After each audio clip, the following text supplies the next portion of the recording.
Hello everyone and welcome to Global Outlook. I'm Mary Sitt. HCC is one of the biggest international student programs in the nation, and today we'll meet someone who can make a difference in students' lives.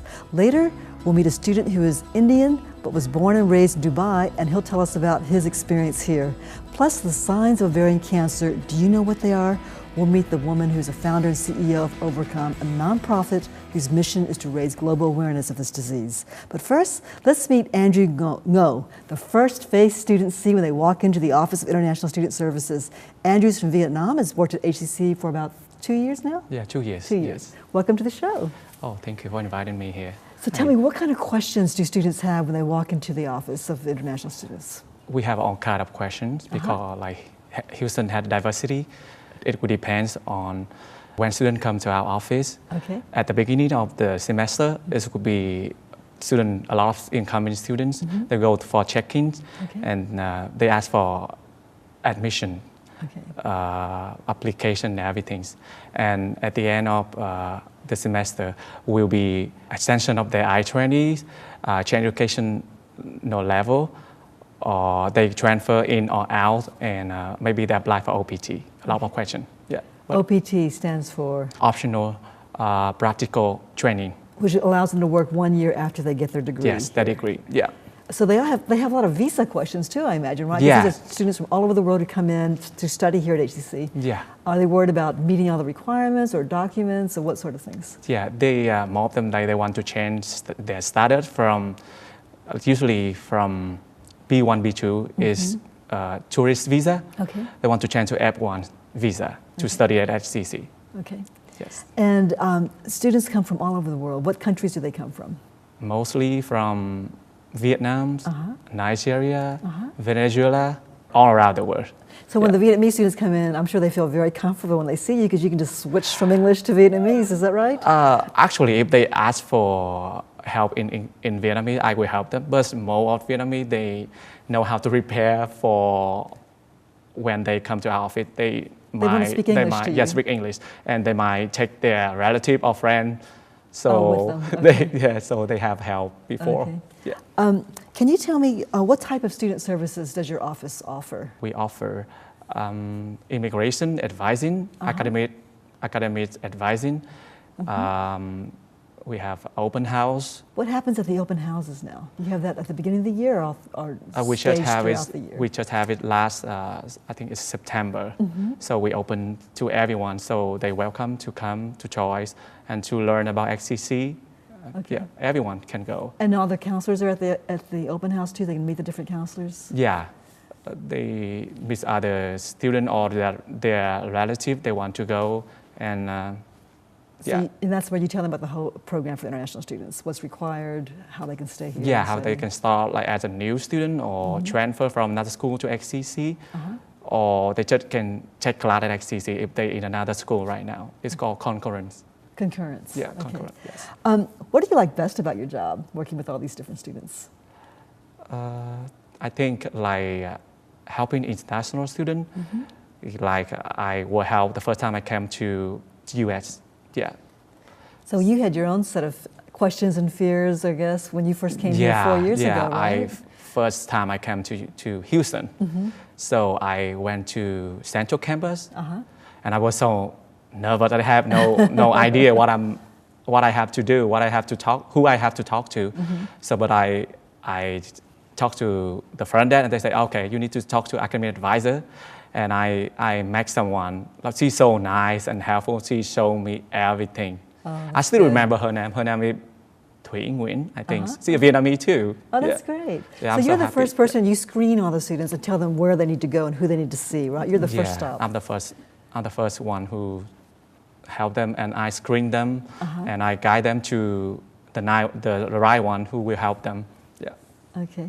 And what do you find is the most challenging aspect of what you do? A lot of things happening right now, but to me sometimes it's challenging me to multitask because like sometimes students keep coming in at the same time. So and by that time I had to do another assignment, another job. So it's hard to multitask. Oh, so you but have a I lot can of students handle all. You have a lot of students waiting to see you then, a long line? Yeah, kind of. But now I try to help. So right. but I can handle it now. So. That's good. Multitasking. Yeah, multitasking. Okay. Yeah. What's the single best advice you would give to students who come to your office? So what would you tell them? Someone who's new and scared. Okay, I just tell them like seek for help. Okay. Don't hesitate Okay. to ask for help or information. Very good. We're here to help. Very good. Thank you, Andrew. Yeah, you're welcome. Yeah. Coming up next, an Indian citizen who grew up in Dubai tells us his experience on the HCC campus and why he's involved in student government. Stay with us.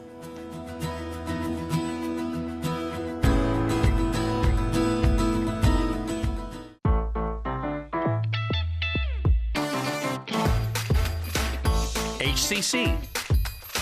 So many reasons, so little tuition. Register today at hccs.edu/now. HCC's online college is officially open. This not only means online classes, but also online degrees and certificates. You can now credential up anytime, anywhere.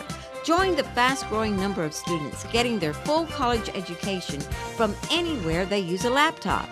HCC currently offers 32 fully online degrees and will offer 71 next year. You no longer have to find a way or time to get to college. HCC brings college to you.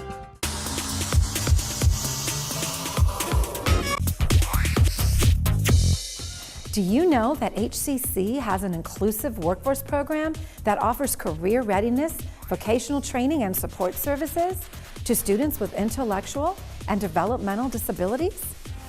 HCC's Vast Academy, now in its 28th year, offers an occupational skills certificate at 3 campus locations.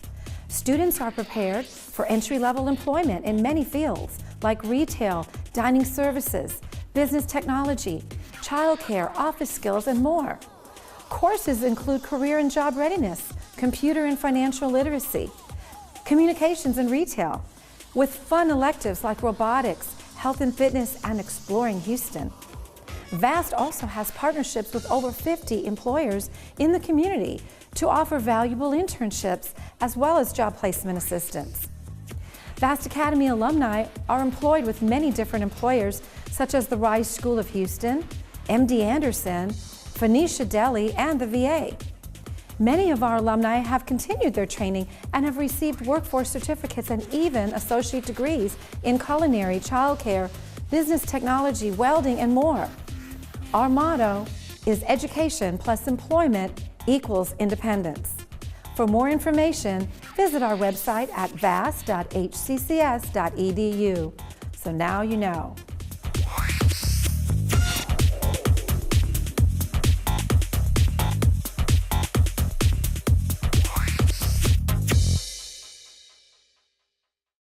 I got some Oxy after I hurt my neck. First I took them to feel better. Then I just kept taking them. I didn't know they'd be this addictive. I didn't know how far I'd go to get more.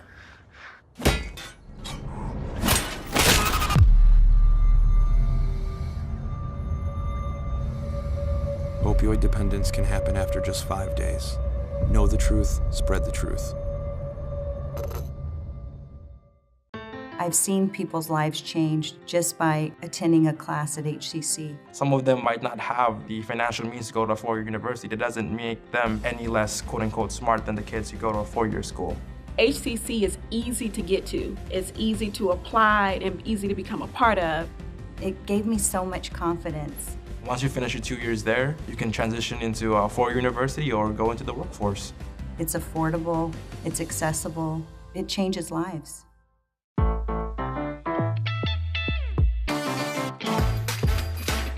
HCC.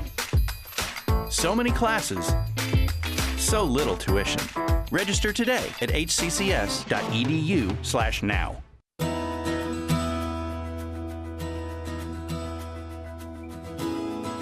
Our next guest is an engineering student at HCC. He was born and raised in Dubai, the United Arab Emirates, of Indian parents.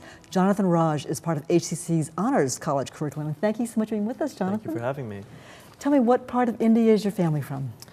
So I'm originally from Bangalore, but I was born and raised in Dubai. I've got some family in India. We used to visit them every few years. But and you're the tourist? Yes, I was always the tourist.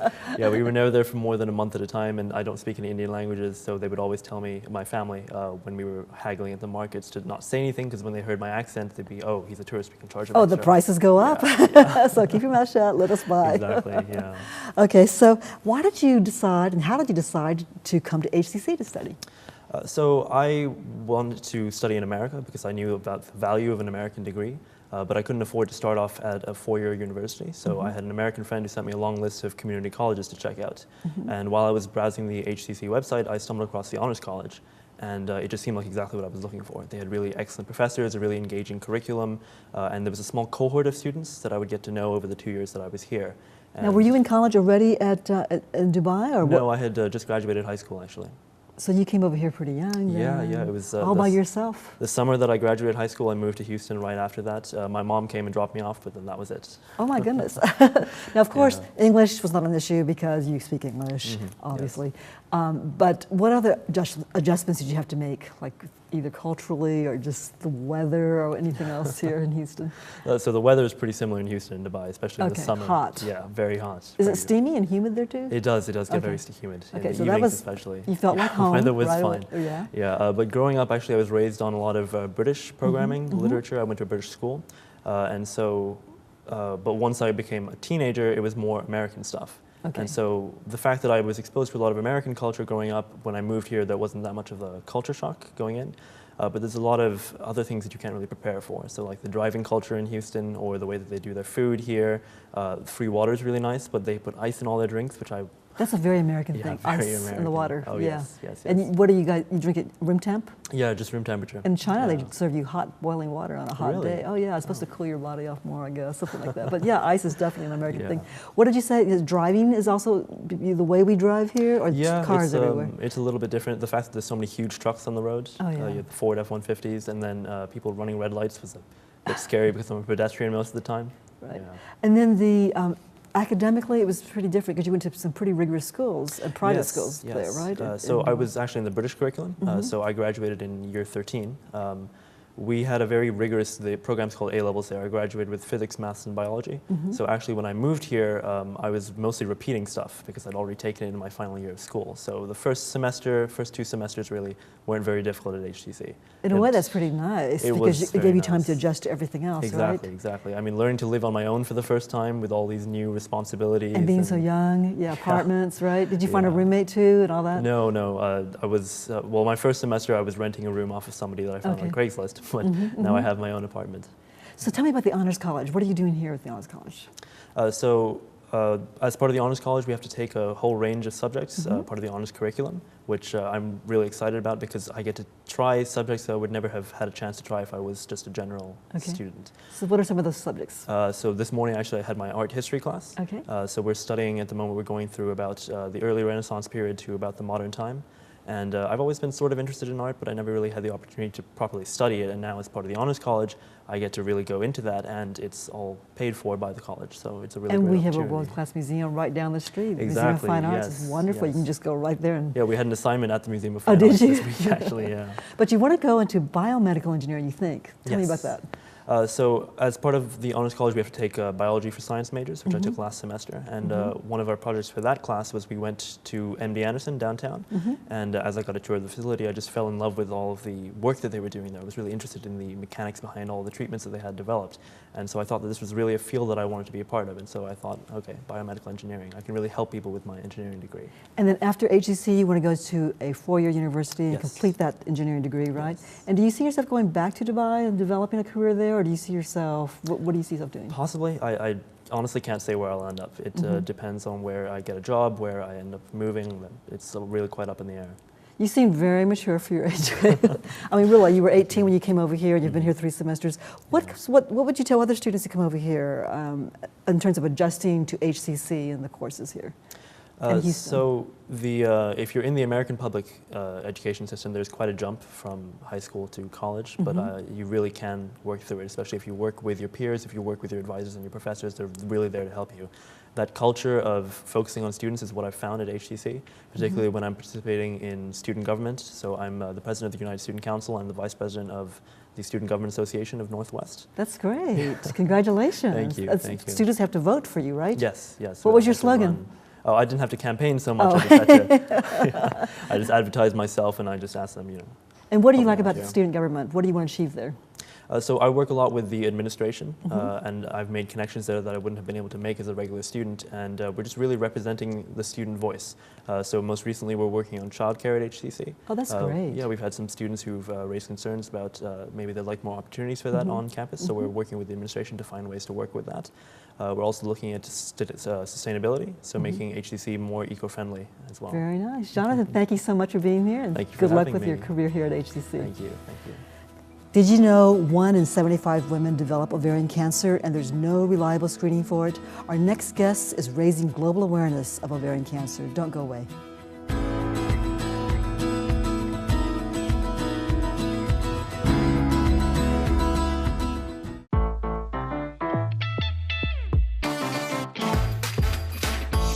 HCC. So many locations. So little tuition. Register today at hccs.edu/now.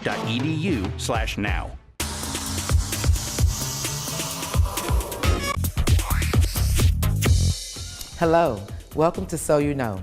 The cost of college can be high, and the cost of borrowing to go to school can be even higher. Most of us never do the numbers to make sure we can pay off the student loan before we borrow. Many of us have entered into the workplace and find our student loans are making our lives difficult. No worries. There are a few programs designed to help put students, borrowers, at ease. They are the Public Service Loan Forgiveness Program, the Income-Driven Repayment Program, Teacher Loan Forgiveness, and the Perkins Loan Cancellation Program. First, Public Service Loan Forgiveness is if you are studying to be or have become a teacher, nurse, firefighter, military personnel, or other qualifying public service professional, you may be able to get your federal direct loans forgiven. You need to work full-time for the government or for a nonprofit for at least 10 years. Next, there is the Income-Driven Repayment Program. This is a repayment program instead of loan forgiveness. You will pay part of your monthly income towards your college loan. The loan may be forgiven after the required 20 to 25 years of on-time repayments. This program includes the pay-as-you-earn, income-based repayment, income contingent repayment, or the revised pay-as-you-earn plan. Also for teachers, there is available the Teacher Loan Forgiveness Program. If you have a Stafford or direct loan and work as a teacher, you may have your loans forgiven up to $17,500. You must have taken those loans before October 1, '98 and must work for a low-income high school or elementary. Lastly, the Perkins Loans Cancellation. You can have the full amount of your balance forgiven if you work in a public service job for 5 years or more. Job titles such as public defender, firefighter, nurse, school librarian, teacher, and police officer can all benefit from the program. Always remember to complete the FAFSA each year in October and apply for scholarships.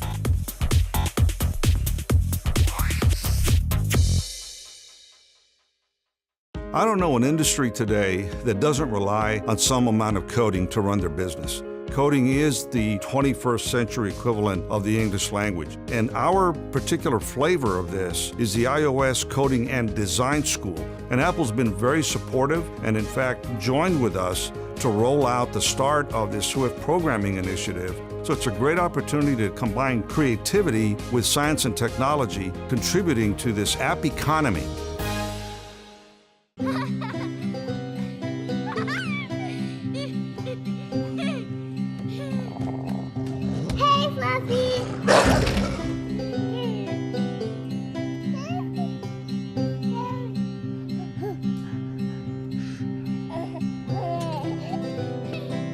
You wouldn't allow any of these other risks in your home. Why allow an unlocked gun?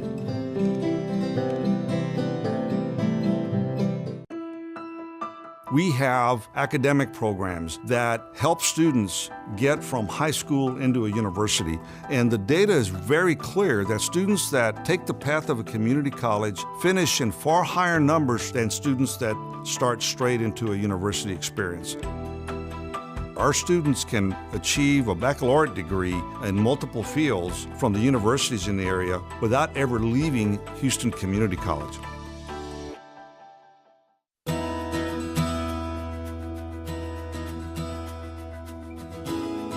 Ovarian cancer is the deadliest gynecological cancer, and it has no reliable screening. Our next guest is doing something about this and making a difference in women's lives worldwide. Runsi Sen is the founder and CEO of Ovarcome, a nonprofit organization whose mission is to raise awareness, fund research, and provide financial help to underprivileged women in the U.S. and in developing countries.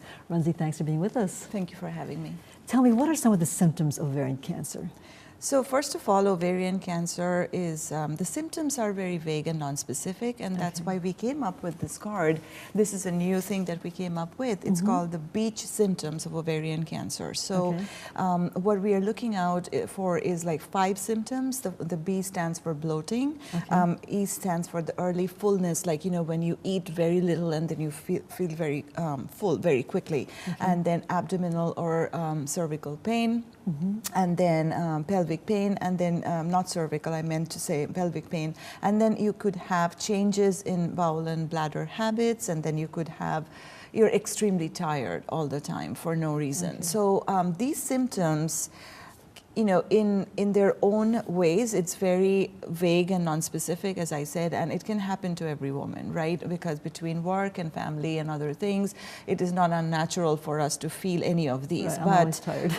Exactly. But the point is that when all of these happen together and they are persistent, like, you know, the symptoms don't go away and they stay with you for longer than 2 weeks, 3 weeks, 4 weeks time frame, that's when we encourage you to speak with your physician, because oftentimes, just because the symptoms of ovarian cancer are so vague, they get unnoticed until it's too late and you get diagnosed at a later stage, which is the majority of women.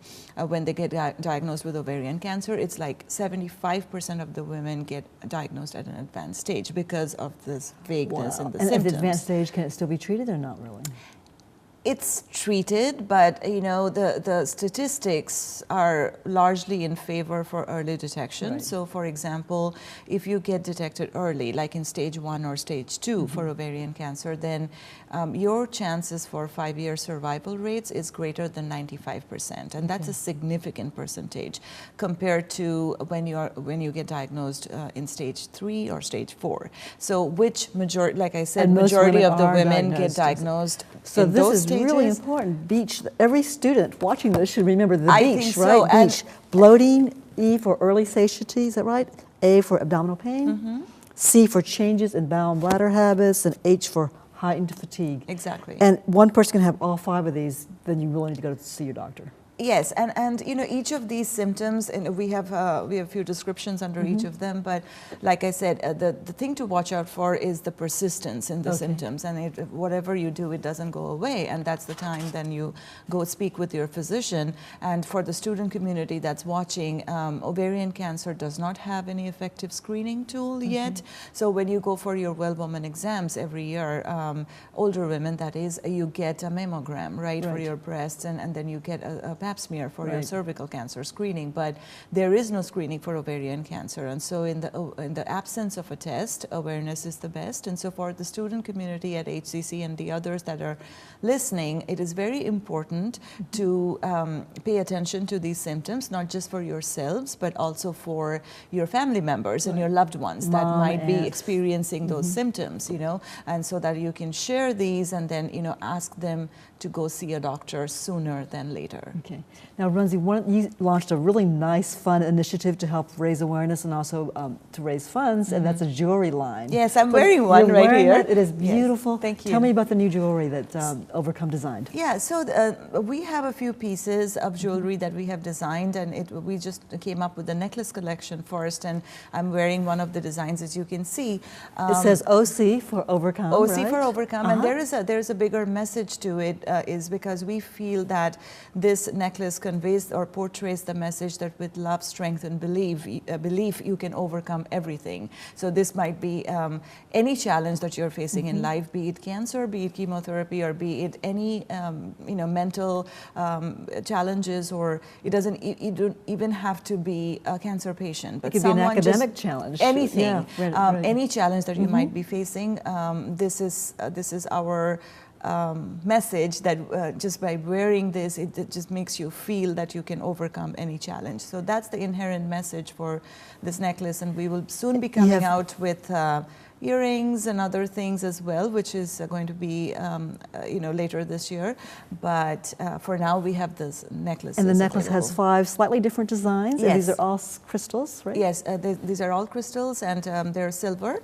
And so more information on the stones and the metal, they're available on our website. These are great gifts, a great way to start the new year. Absolutely, too, right? It's a great message, compelling message. And everything, all the proceeds go 100% to the foundation. 100% back to the foundation for the work. Runsi, what are some of the different initiatives you're doing now with the So our mission at Ovarcome, as I have discussed with you before, is we have 3 pillars of our mission. One is the awareness, which we do the global awareness of ovarian cancer.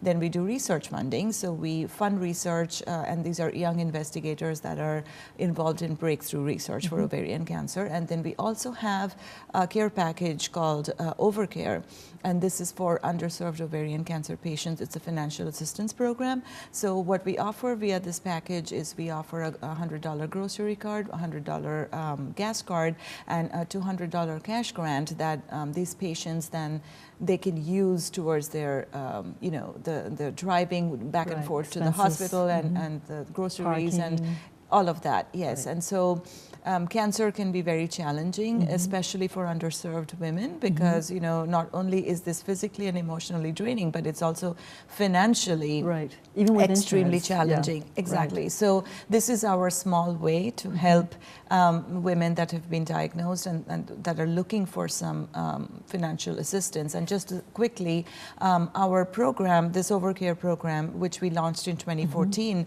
with MD Anderson as our main primary partner, but now in the last 4 years it has grown to 50 hospitals nationwide. Oh, that's wonderful. So it's from Dana-Farber to all the other hospitals, every site, across the nation we are offering this program to And you patients. do things internationally too, especially in India too. Yes, we do some awareness work in India as well as in Africa, and so these would be our grassroots volunteers going out and educating women and family members on the signs and symptoms of ovarian cancer.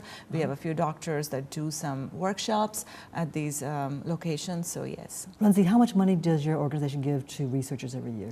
So we typically fund between $30,000 to $50,000 in research, and our all that goes to one researcher to do some serious research, right? No, it depends, because we partner with other national organizations in identifying these research candidates, and sometimes it goes to one person, sometimes it's split into 2 individuals that are doing really good work in the ovarian cancer field.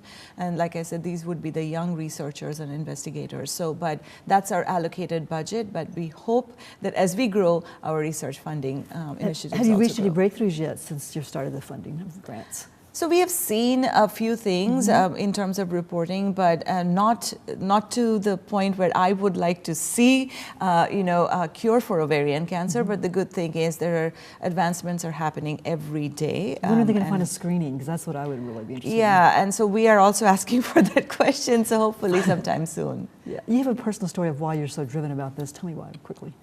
So very quickly, I lost my mom to ovarian cancer in 2009, and she fought a really fierce but short battle of only 11 months. By the time she was diagnosed, it was very late, just like in most cases. It was already stage 4. She was in her late 50s when she got diagnosed, and so, after she passed away, I just went through this intense journey with her for a year, and then I just decided to quit my corporate career and create this foundation and just you know, just do the work that we are doing in enhancing lives for women.